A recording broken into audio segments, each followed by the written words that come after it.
Сәлеметсіңдер ме балалар? Бүгінгі 157-ші сабақта құрама есептер шығару тақырыбын өтеміз. Бірінші тапсырмада өрнектердің мәнін тап, дұрыстығын тексер, өрнектердің мәнін өсу ретімен қойып, қандай мақал жазылғанын анықта, мақалдардың мағынасын түсіндір дейді. Мына жерде мақалдың сөздері жазылған екен, енді өрнектерді шығарайық. 980 2-ке бөлсек 490 болады. 149-ды 4-ке көбейтсек 596 болады. 276-ны 3-ке бөлсек 92 болады. 326-ны 3-ке көбейтсек 978 болады. 405-ті 2-ке көбейтсек 810 болады.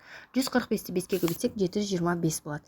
Енді мәндерін өсу ретімен қояйық. 92, 49, 596, 725, 810, 978 деп қоятын болсақ, ана алақанының аясы, ақ шынардың саясы деген мақал шығады екен.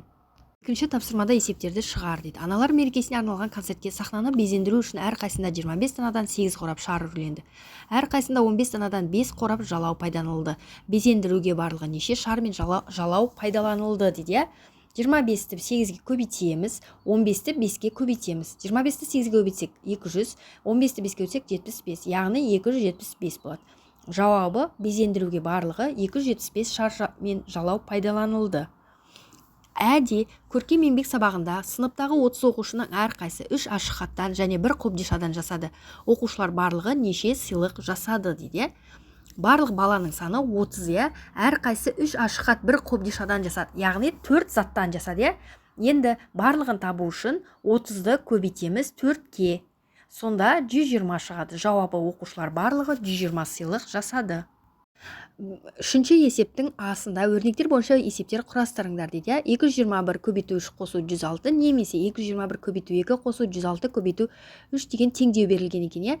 Біз осыған есептер құрастыруымыз керекпіз. Біз мынандай есеп құрастырсақ болады. Мерекеге қарай біз 3 дана сыйлық 221 теңгеден біреуі, және де бір тал гүл алып апайға бардық. Біз қанша теңге жұмсадық?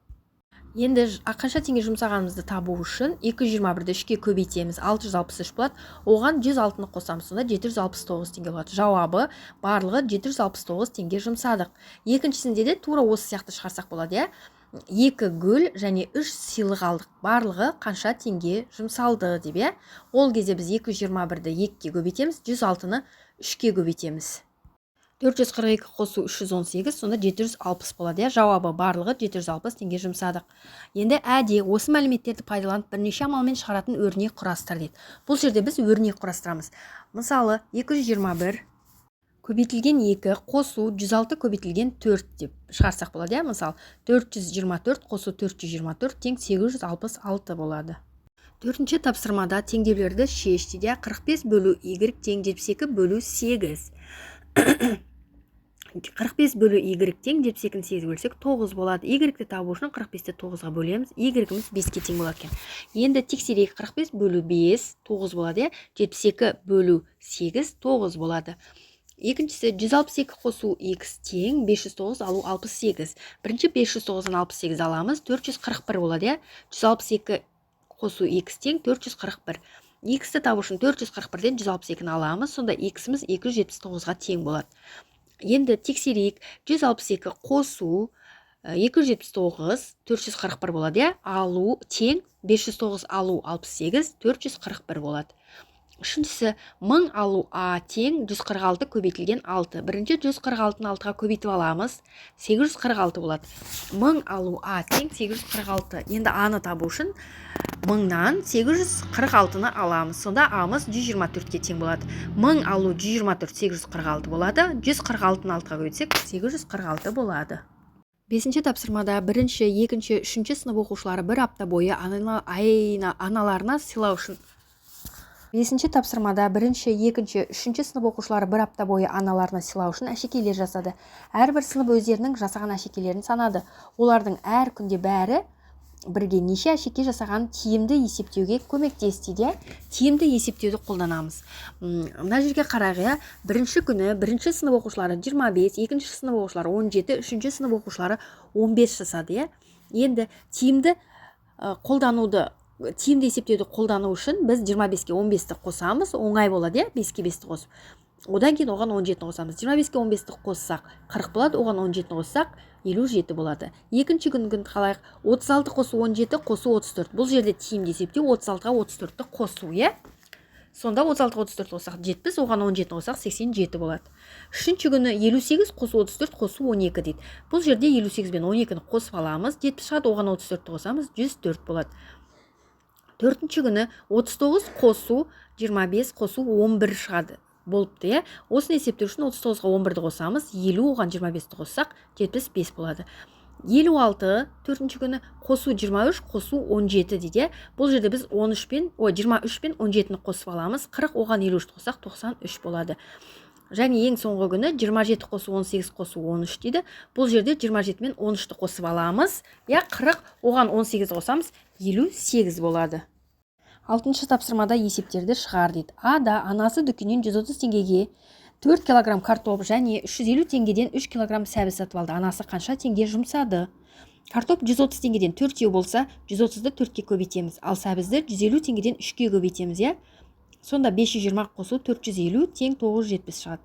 Жауабы анасы 970 теңге жұмсады.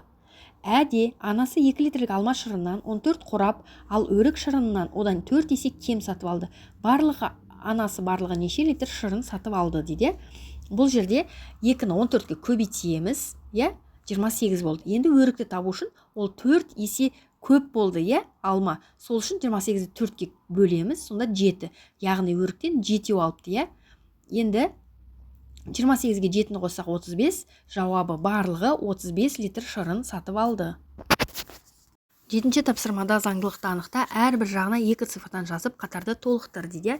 Біріншісінде бізде 6, 8, 10 түркен. Бұл жерде бізде әрине 2 болуы мүмкін, 2 саны. Енді 8-ден 6-ны алсақ 2, 10-нан 8 алсақ 2, 6-дан 2-ні алсақ 4, 4-тен 2-ні алсақ 2. Или 10-ға 2-ні қоссақ 12, 12-ге 2-ні қоссақ 14. Бұл жердегі заңдылық алдына 2, 4 қоямыз, сосын 6, 8, 10, 10-нан кейін біз 12, 14 сандарын қоямыз. Енді әні қарайық. Бұл жерде 6, 7, 10, 11 деп тұр, Бұл жерде 6-дан 7-ні алайық, алып тастаймыз, 1 болады, Ал 10-нан 7-ні алсақ 3 болады.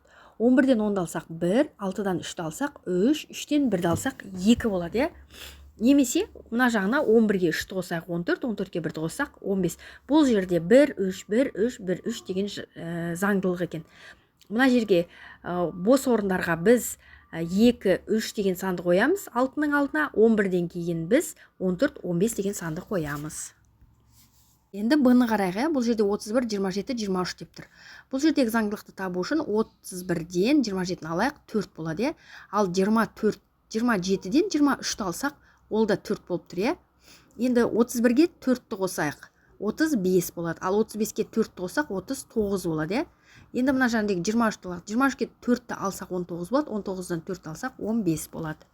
Бұл жердегі бос жерге 33-ті, сосын кейін 35-ті қоямыз. 31, 27, 23 бар, 27-ден кейін азаятын сан 19 және 15.